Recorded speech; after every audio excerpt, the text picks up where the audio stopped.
In this video, we will compare Tradesyncer versus Traders Connect and which one of them is best. So Tradesyncer and Traders Connect are both cloud-based trade copiers designed to mirror trades across multiple accounts without needing a BVS. They focus on different markets.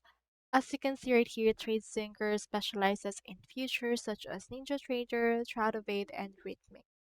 So it's best for future traders and prop firm users needing to manage many accounts.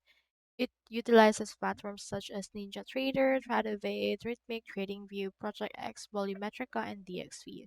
It's 100% cloud-based, built-in trade journal, P&L dashboard, and flatten all button. So as for Traders Connect, you can see right here them.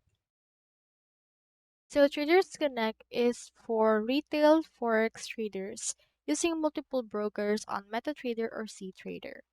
So they use MetaTrader 4 or MetaTrader 5 or CTraders. It has 20 to 30 ms execution speed, cross-platform compatibility, and the likes. So choose TradeSyncer for futures and Traders Connect for forex.